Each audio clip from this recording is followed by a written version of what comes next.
With destination Lithuanian-America, we have visited more than 50 Lithuanian cemeteries in the United States of America. Some of them are well maintained, some of them unfortunately abandoned, but some of the best looking ones today are the ones cared for by Vilius Žalpys. And here we are in Roslyn, Washington, and this was once an old Lithuanian cemetery without much markings, but Vilius made a monument here and a tricolor Lithuanian flag and cleaned everything up. How have you decided to do this here in Roslyn when you don't even have your relatives who are buried here? Well, I came here when I first learned that there was a Lithuanian cemetery, and I thought I'd come up and get some information to write an article. And, so you lived nearby at the time? 4 hours from here. Yeah, so made many trips, long trips. And I started meeting all the descendants that were here. 2 people still spoke Lithuanian in that time. They have now passed away. And that little article grew to a book project.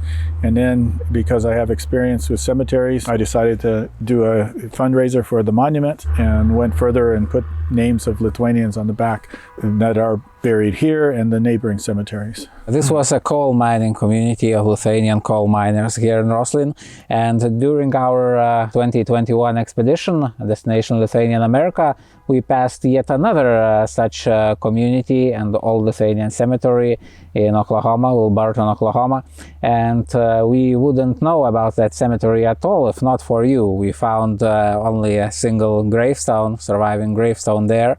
How did you reach Oklahoma in your research, and how did you find out about that old abandoned Lithuanian cemetery there? Well, while doing the research on this cemetery, you always come across interesting articles, and I kept coming across little advertisements saying I live here in Oklahoma, looking for a wife. So I started photographing, copying those and putting them in a file. And one day I had a reason to be in eastern US, and I thought, okay, I'm going to spend 2 days to go see where these Lithuanians were in Oklahoma, because I've never heard of Lithuanians in Oklahoma. So I went out there, and to my surprise, I found one person who was very helpful, Jim Kurilko, and he started showing me around, and I started finding more and more, and then I continued and came back, decided that I was going to do more research, because there was very many, there were a lot of Lithuanians there, surprisingly, no church of theirs, but a lot of them. So that also grew into a job of out of the heart. You know, I fell in love with the people in the area, and so you want to, pull their story out. And so how did you discover this cemetery? It looks just like an open field, and you mentioned that at first you didn't even see a gravestone there. Yeah, so I asked the older people if there was ever a national cemetery, because all the Lithuanians are buried in the Catholic cemeteries, and if not, in the city cemetery. And so for all the fallen away Catholics that were happening in those days with all the politics of socialism and such, I figured there might be a national cemetery. And the one older gentleman who's now passed away, Mr. Stachmus, he told me about a story he heard from his father, and I went to that location, and the first year I didn't see a gravestone, but the second year the cows were pastured, had cut the grass all the way down, and I saw something in the middle of the field. And once I found it, I kept digging to find out, it has to be written someplace on a map. So I started finding some more information. Yep, there was a Lithuanian cemetery there. We have included that cemetery into our map of Lithuanian heritage in America, which is map.lithuania.com, as well as this cemetery here in Roslyn and a nearby cemetery in Cle Elum, for which you have also built a traditional Lithuanian cross yourself by your own hands. Yeah, my 2 brothers, they helped get it all together, but yes. In our 2018 expedition, one of our saddest stories was a completely abandoned Lithuanian cemetery near Ledford, Illinois, that looked just as a forest. Basically, many gravestones were destroyed and some of the graves seemingly dug out. And 2 years after that, I was glad to hear from you that you plan to actually clean that cemetery up. And it was not simply words. This year, 2021, you actually went there with a team and cleaned everything up, and we visited that cemetery, and it looked completely different that way. We brought a person who thinks his relative is buried there, and he saw that cemetery in January, and he saw it now, and it's completely different view. So how did that project went on? How did you manage to clean that cemetery? Well, like any project, you had to go and assess it, so I had a trip there in whatever year, 2018, 2017, and looked at it, decided, what can I do? What can I not do? What's the laws of the state of Illinois about abandoned cemeteries? Who has the right to be there? Then it was a matter of the project was set up to be worked with the Teitininkai, the young families. And the COVID year hit, and so the project didn't happen. The following year, the Lithuanian Youth Association asked if they can do the project, and I said, of course.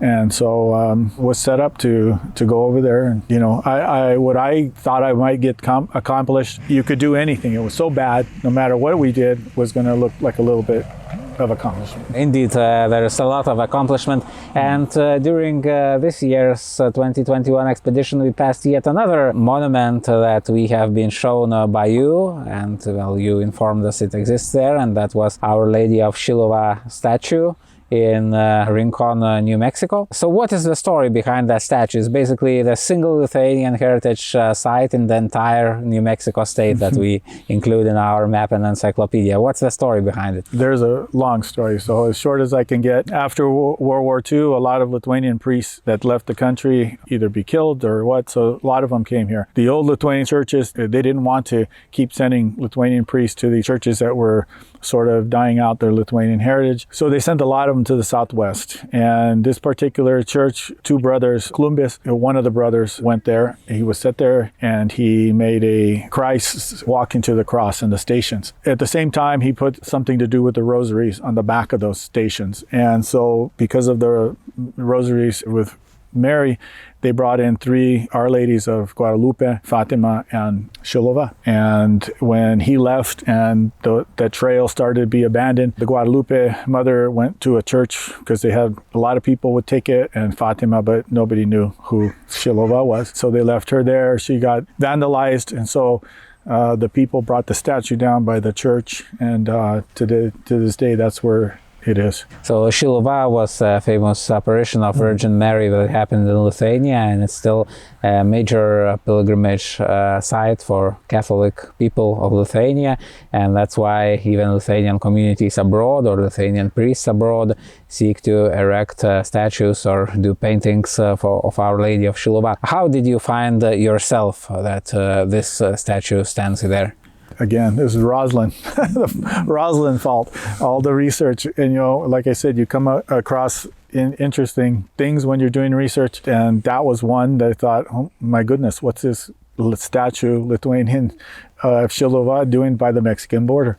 And so I thought maybe it was the copper mine. Lithuanians were working in copper mines there, or something else. And so I was in Lithuania days, and I had the whole week off for vacation, and I decided, well, I'm going to drive 11 hours out there to see what this statue is doing there. And that's what I did, and that's when I found her and found a nicer story behind it with the 2 brothers that were actually born in America, went back to Lithuania in 1921, were put in jail by the Nazis, were shot by the Russians, escaped, and then finally came to America. I'm glad you keep pulling out of the fog these long-forgotten Lithuanian sites. That's how our map of Lithuanian-American heritage gets bigger and bigger as well.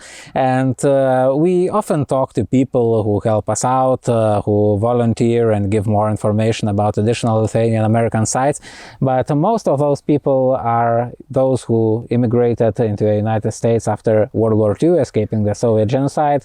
They are usually very patriotic, whereas many of the people who immigrated before World War I, as did your forefathers, their descendants no longer speak Lithuanian and know much less about the history of Lithuania or the history of local Lithuanians. And you are a great exception. I mean, you are even more patriotic Lithuanian than many of the later immigrants that I have met in America. What actually drove you to all this research of Lithuanian heritage, even though your forefathers came to America actually more than 100 years ago? I think it's a simple answer. It's again my father. He was very patriotic, And growing up, when we tried to find out what Lithuania is, I remember in second grade telling the teacher I was Lithuanian. She says, "You're Lutheran?" And I said, "No, I'm not Lutheran, I'm Lithuanian." And she said, "There's no such country." You know, you grow up hearing these things, so you want to know more. You want to know more, and so nobody can tell you, no, if your father's telling you, it should be correct. So at least in my family, yeah, I guess he raised us be pretty patriotic. I'm very glad there are still people of the first generation of Lithuanian immigrants who care for the Lithuanian traditions and help save these heritage sites, of which there are many. I mean, the first wave of Lithuanian immigrants before World War I or in the interwar period have established more than 50 Lithuanian cemeteries in America, all of which are marked on map.lithuania.com map of Lithuanian-American heritage, as well as written about in global.lithuania.com encyclopedia of Lithuanian-American heritage. Therefore, if you want to learn more about these sites, you can read there, and I just hope that you will continue your work and that we will have to replace old images of Lithuanian cemeteries with new images of Lithuanian cemeteries and add new monuments dedicated to the Lithuanians built by you.